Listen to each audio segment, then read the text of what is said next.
Life doesn't come with an instruction manual.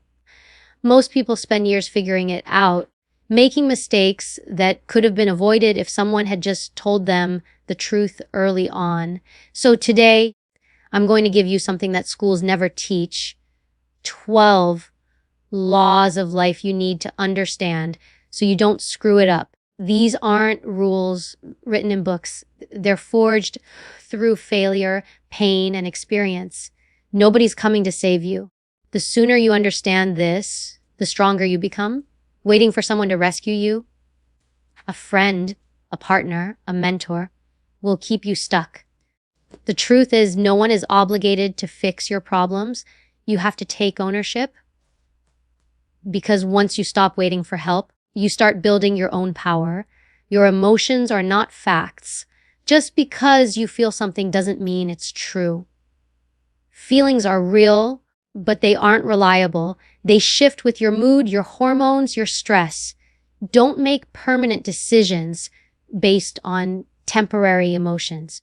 Learn to pause, learn to respond, not react. Emotional control is not weakness, it's mastery.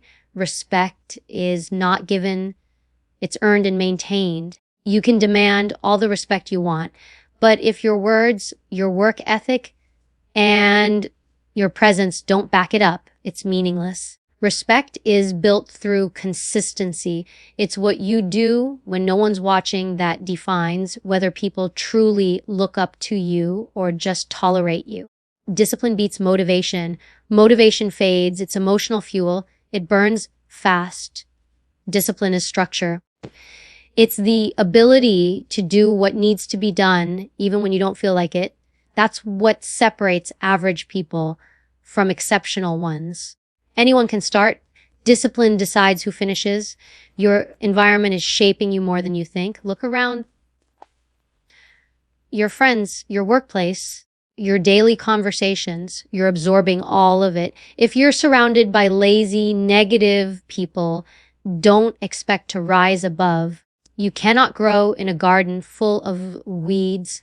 Protect your environment like your life depends on it, because it does. Failure is feedback, not final. Most people quit the moment they stumble, but failure is just life saying, not this way. It's not a dead end, it's redirection. The ones who win are not smarter. They just get back up one more time, then they fall. You are who you tolerate. If you allow disrespect, manipulation, or laziness around you, you are silently approving it. People treat you how you let them. You teach others your worth by what you accept and what you reject. Protect your boundaries. They are not walls. They are filters. Time is your real currency. People waste years chasing money, validation, or attention and forget that time is the one thing you never get back. Spend it wisely. Invest in things that outlast the moment. Knowledge, health, character. Every yes you give to something unimportant steals time from what truly matters. Confidence comes from competence. You don't build confidence by repeating affirmations in the mirror. You build it by becoming good at something, anything. Confidence is the quiet knowing that you can handle what's coming because you've put in the work. So stop faking confidence. Build it. Don't run from discomfort. Chase it. Growth lives where it's uncomfortable. When you avoid challenges, you avoid transformation. Learn to do the hard things. Learn to sit in the unknown. You'll discover that fear is not an obstacle. It's a sign you're on the right path. Protect your name and your word. Your reputation is currency. Once it's damaged, rebuilding it costs everything. If you say you'll do something, do it. If you make a promise, keep it. Integrity is rare, and that's exactly why it's powerful. Gratitude is strength, not softness. The most grounded people aren't the ones who have everything. They're the ones who appreciate what they have while still working for more. Gratitude keeps you focused on reality, not lack. It shifts your mind from scarcity to strength. Because when you see your life as a gift, you treat it like one. These laws are not just ideas. They're daily practices. You don't master life by knowing them. You master it by living them. Life will test you, it will break you, and it will rebuild you. But only if you're willing to learn the lessons that pain teaches quietly. No one is coming to save you. Take full responsibility for your life. That truth hits hard because it strips away every excuse, every illusion of rescue, and every comforting lie we tell ourselves when life gets difficult. From childhood, we are conditioned to believe that someone will come along and make things better. Parents, teachers, friends, mentors, even fate itself. But as you grow older, you start to realize the world doesn't work that way. Help can come, support can come, but salvation, that's on you. You can have people around you, but no one can live your life for you. No one can fight your battles, make your decisions, or heal your pain. The moment you understand that your life is your responsibility and no one else's, you step into your real power.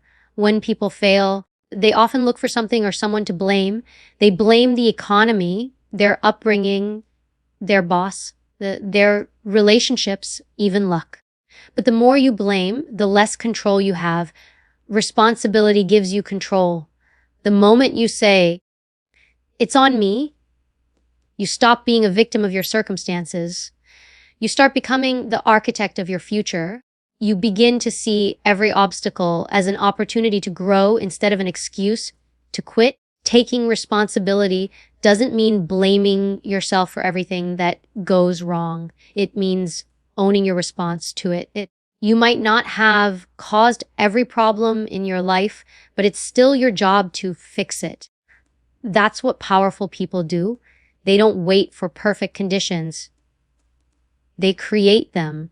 When you realize no one's coming to save you, you start showing up differently. You stop waiting for motivation and start building discipline.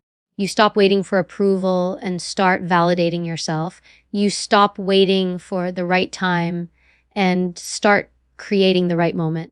It's a shift from hoping to acting, from wishing to working. You begin to understand that success, healing, and peace aren't delivered, they're earned. Every morning you wake up, you're faced with a choice: stay in bed hoping someone will make it easier, or get up and make it happen yourself. Life rewards those who take initiative, not those who wait to be rescued. Most people delay their progress because they're waiting for someone to notice their effort, to encourage them, or to give them permission, but no one owes you that. No one is obligated to see your potential or carry you to success.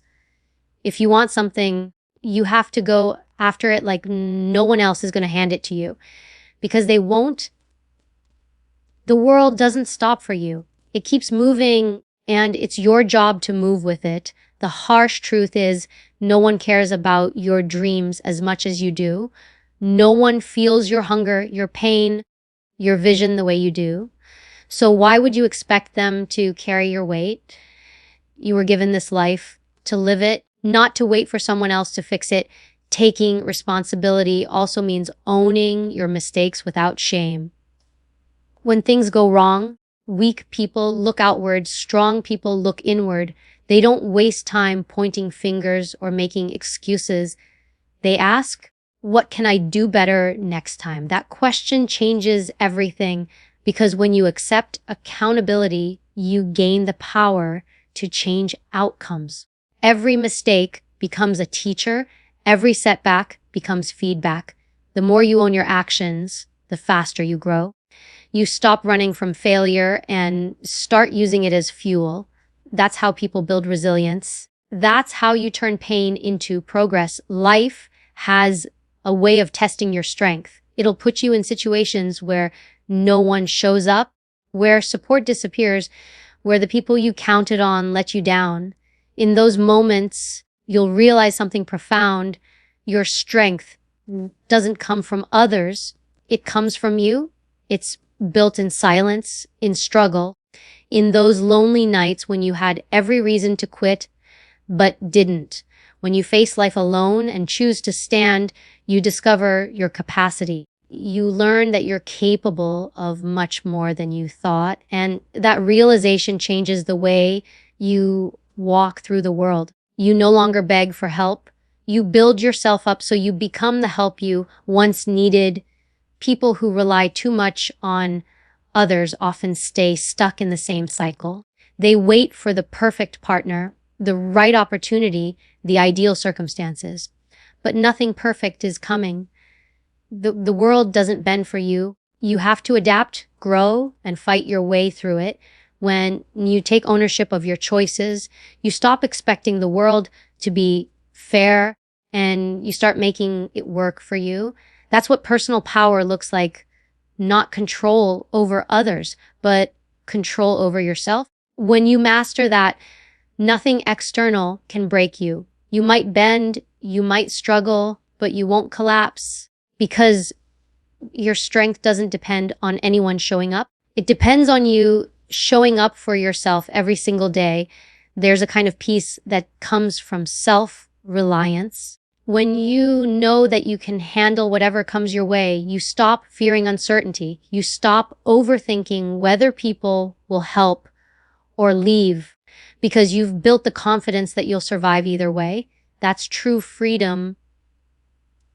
The ability to stand alone, not out of arrogance, but out of strength. People who master that don't need validation. They don't chase attention and they don't break when life gets heavy. They adapt, they adjust, and they keep going. That's what happens when you stop waiting to be saved and start saving yourself. You can have people who love you, who support you, who guide you, and that's beautiful. But even they can't do the inner work for you. You have to take responsibility for your mindset, your habits, your growth. You have to make the hard choices that no one else can make for you. Because the truth is, no one's coming to push you to wake up early, to chase your goals, to confront your fears, to heal your trauma. That's your job. The more you embrace that, the less powerless you become. You start walking with a sense of purpose. You start acting like the main character of your story instead of a background role waiting for someone else's cue. The most powerful people you'll ever meet aren't the ones who never struggled. They're the ones who stopped waiting for a savior and became their own. They took their pain, their mistakes, their brokenness, and turned it into strength. They didn't ask, why me? They asked, what now? And that's the mindset that changes everything. Discipline outlasts motivation. Consistency builds power. Motivation is like a spark. It ignites excitement. It fuels the start, but it burns out quickly. Discipline is the fire that keeps burning long after motivation is gone. People often wait to feel inspired before taking action, but that's the first trap. Waiting to feel ready is the reason most dreams die before they begin. You'll never always feel like it, and that's exactly why discipline matters. Discipline doesn't ask if you're in the mood. It doesn't care if you're tired, stressed, or distracted. It demands that you show up anyway, because when you show up consistently, regardless of how you feel, that's when results start appearing. That's when ordinary people become unstoppable. Motivation is emotional. It depends on circumstances. You watch a powerful video, hear a great speech, or read a quote, and for a few moments, you feel like you can conquer the world. But then life happens. You get tired, people disappoint you, problems show up, and suddenly that fire fades. Motivation can't survive resistance, but discipline thrives on it. Discipline is what gets you out of bed when your mind says sleep. It's what pushes you to keep going when no one's watching, when the applause is gone, and when the progress feels invisible. Every person who's achieved something great didn't rely on motivation. They relied on discipline. They built habits that carried them through when their emotions didn't cooperate. Discipline is not punishment. It's self-respect. It's you deciding that your goals matter more than your excuses. It's you choosing long-term satisfaction over short-term comfort, because comfort feels good now but costs you later. Discipline feels tough now but rewards you endlessly. Every workout, every hour of focus, every moment you resist distraction is a deposit into your future. It's not about being perfect. It's about being consistent. You don't need to be extreme. You just need to be steady. The small things done daily are what build extraordinary results over time. One disciplined day won't change your life, but 1,000 will. Discipline doesn't shout, it whispers. It's the quiet commitment to do what you said you would do long after the excitement is gone. Discipline is the difference between talking about it and becoming it. Most people love the idea of success, but hate the process. They want the result, not the repetition. They love setting goals, but they don't love the grind that comes with them. Discipline doesn't care about how glamorous it looks. It's in the early mornings, the late nights, the moments when you're tempted to give in, but don't. It's doing the work when nobody claps for you. That's the price of greatness. Silent consistency. And the truth is, discipline doesn't just build results, it builds character. It teaches patience, resilience, and humility. It's how you earn your self-respect, because every time you follow through on a promise to yourself, you reinforce the belief that you can trust yourself. Discipline also teaches emotional control. When you're disciplined, you stop making decisions based on feelings and start making them based on principles. You stop negotiating with yourself. The disciplined version of you doesn't need to debate whether to do it. It's already decided. That's why disciplined people move differently. They don't waste energy thinking about whether to act. They simply act. They understand that action creates momentum, and momentum creates motivation. Most people have it backward. They wait for motivation to create action. But the truth is, discipline creates motivation. Once you start doing what you said you'd do, even when it's hard, the pride that comes afterward fuels you to keep going. Discipline starts the engine. Motivation keeps it running for a while, but discipline keeps it alive. The strongest people aren't the most motivated. They're the most disciplined. They do what needs to be done even on days when they don't want to. They know that consistency compounds. You don't become great in one day. You become great by stacking ordinary days on top of each other until they build something extraordinary. Discipline is what separates wishful thinkers from achievers. Anyone can dream, only a few can do the work required to bring it to life. The world respects results, not intentions, and discipline is what turns intentions into achievements. You can talk all you want about change, but without discipline, nothing changes. Discipline is also freedom. It might sound like control, but it's the opposite. When you're disciplined, you're free from chaos, free from indecision, free from being a slave to your moods. Discipline gives structure to your time, direction to your effort, and purpose to your actions. It allows you to control your life instead of being controlled by impulses. People who lack discipline are constantly reacting to life. They're ruled by distractions, temptations, and emotions. Disciplined people design their life. They don't drift through it. Every boundary they create, every sacrifice they make gives them freedom later. Freedom of time, peace, and confidence. That's the paradox. What feels restrictive now gives you freedom later. Discipline demands sacrifice. And that's why it's rare. It asks you to say no to comfort, no to shortcuts, no to everything that slows your progress. It requires you to delay gratification, to choose effort now for reward later. Most people can't handle that because they crave quick results. But anything worthwhile takes time. The gym sessions that don't show results yet, the business that's still growing slowly, the skill that's hard to master, discipline is what carries you through that invisible stage. It's what helps you keep going when there's no visible reward. That's where most people quit. That's where you separate yourself from them. Because real winners don't need external motivation to keep going. They've built an internal standard that doesn't depend on feelings. The truth about discipline is that it's not something you're born with. It's something you train. Every small choice builds it. Waking up on time, keeping your word, finishing what you start. Discipline grows stronger every time you practice it and weaker every time you skip it. It's a muscle. And like any muscle, it develops through repetition. The more you rely on it, the more natural it becomes. Soon it's not a question of, can I do it? It becomes, this is just what I do. That's when discipline becomes identity. When showing up stops being effort and becomes who you are, there's an energy in disciplined people that others can feel. It's not arrogance. It's certainty. It's the calm that comes from knowing you've earned your progress. You stop chasing external validation because you know the truth.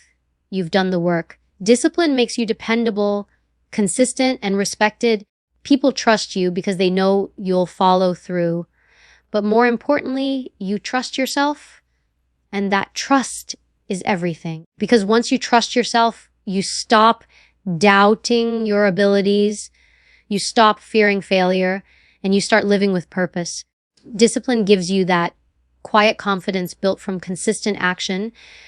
It's the foundation on which every successful life is built. You are who you tolerate. Protect your standards and boundaries. The people you allow into your life shape the direction of your mindset, your habits, and your peace more than you realize. Every interaction either elevates or drains you. The truth is, your standards determine your surroundings. If you tolerate disrespect, you'll attract people who disrespect you. If you accept mediocrity, you'll live a mediocre life. The energy around you is a reflection of what you've decided to allow. Most people stay stuck not because of lack of talent or opportunity, but because they keep tolerating the wrong people and the wrong behavior. Every time you ignore a red flag, make excuses for someone's bad habits, or stay silent when you should speak up, you teach others that it's okay to treat you that way. Boundaries aren't about being cold or unkind. They're about protecting your peace. When you have no boundaries, people will take everything. Your time, your energy, your focus, and it's not their fault. It's yours for allowing it. You teach people how to treat you by what you permit. Every time you let something slide that bothers you, every time you prioritize someone else's comfort over your own respect, you slowly lose yourself. Setting boundaries isn't selfish. It's necessary because without them, you'll find yourself exhausted, resentful, and lost in relationships where you're giving everything and receiving nothing. You don't have to explain your boundaries to everyone. You just have to enforce them quietly and consistently. The quality of your life will always mirror the quality of people you surround yourself with. If you're surrounded by negativity, gossip, and laziness, that environment becomes your reality. You absorb the energy around you, even if you think you're immune. Spend enough time with people who complain, and you'll start to see the world through their lens. Spend time with those who push you, challenge you, and inspire you, and you'll start to rise. Growth and decay are contagious. You have to choose which one you allow to influence you. If you want to elevate, you need to be around people who hold you accountable, not those who make excuses for you. Real friends don't just make you feel good. They make you better. Sometimes the hardest part of growth is realizing that not everyone can come with you.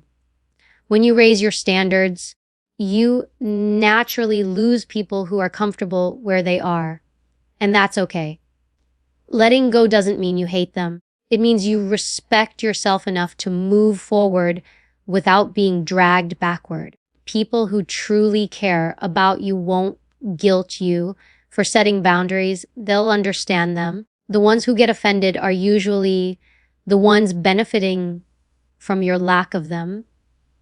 You don't have to chase anyone to stay in your life. If your presence doesn't inspire respect, your absence should create clarity. It's better to walk alone than to walk with people who make you question your worth. Your standards are the foundation of self-respect. They define what you accept, what you reject, and what you walk away from. When your standards are low, life gives you chaos because you accept it. When you raise them, you filter out anything that doesn't align with your values. Having high standards doesn't mean thinking you're better than others. It means you've decided you deserve better energy, better conversations, and then better treatment. It's about matching your life to your values instead of settling for comfort. High standards protect you from small-minded people who try to convince you that settling is maturity.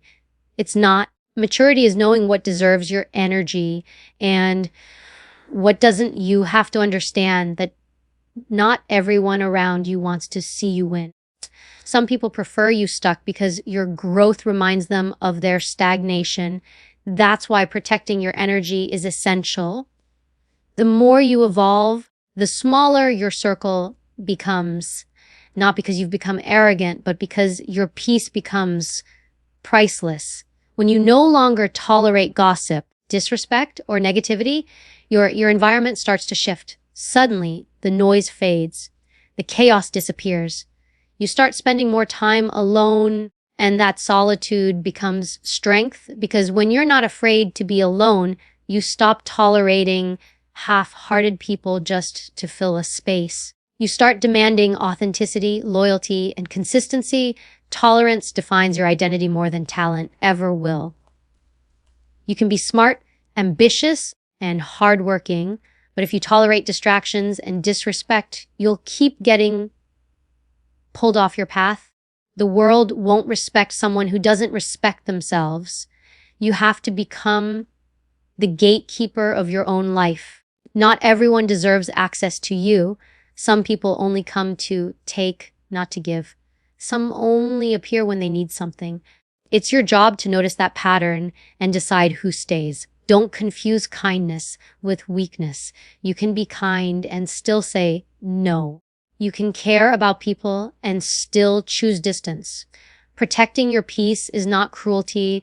It's clarity. People will test your boundaries, especially when they're used to the version of you that allowed everything. When you start saying no, they'll call you selfish, distant, or changed. And they're right. You did change. You stopped betraying yourself for acceptance. You stopped choosing comfort over respect. Growth always offends those who benefited from your old limits, but you don't owe anyone the old version of you. You owe yourself peace, purpose, and respect. The people meant for you will respect your evolution, not resist it. The moment you stop explaining your standards to those who refuse to understand them, you regain control of your energy. Sometimes protecting your standards means walking away quietly. No dramatic goodbyes, no explanations, just distance. Because peace doesn't always come with closure. You'll reach a point where silence becomes your power. You'll stop arguing to prove your worth. Stop over-explaining your intentions and stop defending your boundaries. You'll realize that not everyone deserves access to your emotions. Some situations don't need closure, they need detachment. You'll start choosing peace over proving your point. That's when you truly step into control. You'll begin to attract people who match your energy instead of drain it. You'll attract relationships where respect is mutual and effort is balanced. The people you keep close either strengthen or sabotage your progress. The difference lies in what you tolerate. Tolerate disrespect and it becomes a pattern. Tolerate inconsistency and it becomes your normal. Tolerate negativity and it becomes your mindset. Every standard you lower sends a message to life that you're okay with less. But every time you enforce a boundary, you send the opposite message that you value yourself. That's how you build a life of quality, not chaos. The moment you decide to stop tolerating what doesn't serve you, everything around you begins to shift. You attract better people, better experiences, and better opportunities because you finally made space for them to exist.